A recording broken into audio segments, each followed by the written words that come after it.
કે ખરાબ સમય આવતા પહેલા ભગવાન દરેક વ્યક્તિને સંકેત આપે છે. તે સંકેતો જાણીને વ્યક્તિ આવનારા સમયનો અંદાજો લગાવી શકે છે. સંકેતો કોઈ જીવજંતુ, પશુ પક્ષી, હવા પાણી અથવા આપણા મનમાં જ ચાલી રહેલો ઊંડો અનુભવ, એટલે કે અમુક સંકેતો એવા હોય છે જે આપણી જોડે કોઈ અશુભ ઘટના થવાની હોય ત્યારે એક દિવસ અગાઉથી જ આપણા મનમાં બેચેની ચાલતી હોય છે. મિત્રો, આપણે સૌથી પહેલા શુભ સંકેતોની વાત કરીશું, જે દર્શાવે છે કે વ્યક્તિનો સારો સમય હવે શરૂ થવા જઈ રહ્યો છે. જે વ્યક્તિ વધારે પૂજાપાઠ કરે છે, ભગવાનની ભક્તિ કરે છે, તેઓને ઈશ્વર કોઈના કોઈ રૂપે સંકેત આપે છે. સૌથી પહેલા છે બ્રહ્મ મુહૂર્ત, એટલે કે સવારે 3 થી 5 ની વચ્ચે અચાનક જ તમારી આંખ ખુલે તો સમજી લેવું કે તમારી જોડે કોઈ સારી ઘટના ઘટવા જઈ રહી છે. ભગવાનની દિવ્ય શક્તિ તમારી આસપાસ શરીરના ચક્રોમાં વિદ્યમાન છે. તમારા અટકેલા કામ પૂર્ણ થશે. તમે જે પણ ક્ષેત્રમાં કામ કરશો તેમાં તમને સફળતા ચોક્કસ મળશે, કારણ કે આ સમયગાળા દરમિયાન બહુ ઓછા વ્યક્તિની આંખ ખુલે છે.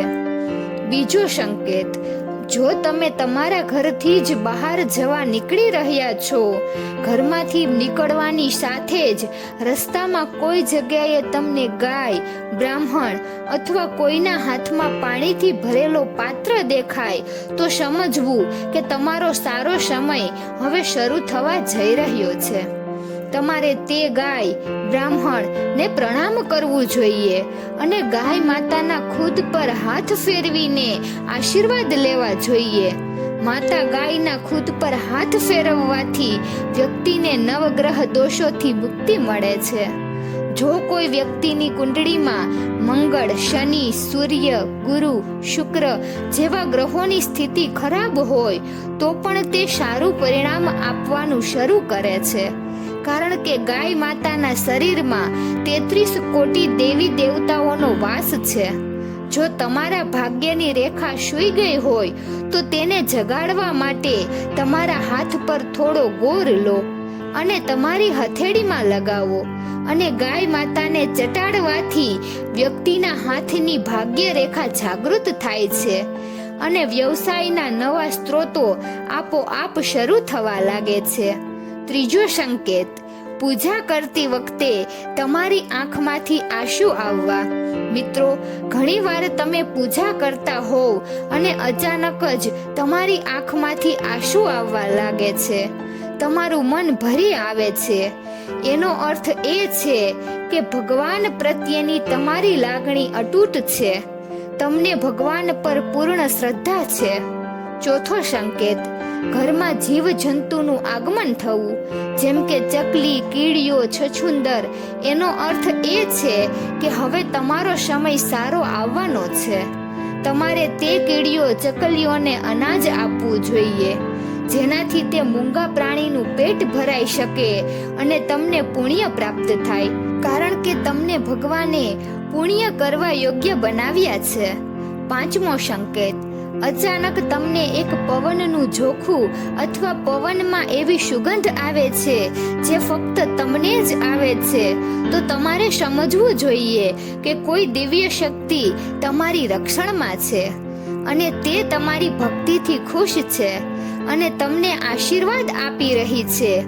તે તમારા ઈષ્ટદેવ, તમારી કુળદેવી પણ હોઈ શકે છે.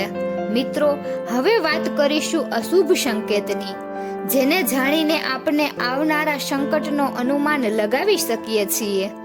જો પુરુષની ડાબી આંખ ફરકે તો સમજવું કે કંઈ અશોક થવા જઈ રહ્યું છે, પરંતુ પુરુષની જમણી આંખ ફરકે તે એક શુભ સંકેત છે. તેવી જ રીતે મહિલાઓની ડાબી આંખ ફરકવું શુભ સંકેત માનવામાં આવે છે અને જમણી આંખનું ફરકવું અશોક સંકેત કહેવામાં આવે છે. બીજી અશુભ નિશાની એ છે કે તમે બહાર જઈ રહ્યા છો અને રસ્તામાં તમારી સાથે કૂતરું બિલાડી અફરાય તો સમજવું કે આ એક અશુભ સંકેત છે. તમારે સાવચેત રહેવાની જરૂર છે. ત્રીજી નિશાની એ છે કે જ્યારે પણ તમારી સાથે કોઈ એવી ઘટના બનવાની હોય ત્યારે તમને પહેલેથી જ અનુમાન થવા લાગે છે, એટલે કે શરીરમાં બેચેની થવા લાગે છે. ઉદાહરણ તરીકે તમને અચાનક જ બેચેની લાગે અથવા તમારું મન કોઈ કામમાં લાગે નહીં, તમે નકારાત્મક વિચારોથી ઘેરાઈ જાઓ. આવા સમયમાં તમારે તમારા ઈષ્ટદેવનું ધ્યાન કરવું જોઈએ, જેથી કરીને આવનારો સંકટ હાથી જેવડો હશે પણ એક કીડીમાં રૂપાંતરિત થઈ જશે. કારણ કે ભગવાન શ્રી કૃષ્ણ કહે છે કે વ્યક્તિએ કરેલા સારા કર્મ તેને અવશ્ય પ્રાપ્ત થાય છે અને તે જ સારા કર્મના આધારે ભગવાન તેની રક્ષા કરે છે. તો મિત્રો, આજ માટે આટલું જ. મળીશું આગલા વિડીયોમાં. પ્રસ્તુતિ પસંદ આવી હોય તો વિડીયોને લાઈક, ચેનલને સબસ્ક્રાઇબ સાથે બેલ આઇકન પણ પ્રેસ કરજો. જય શ્રી કૃષ્ણ. રાધે રાધે.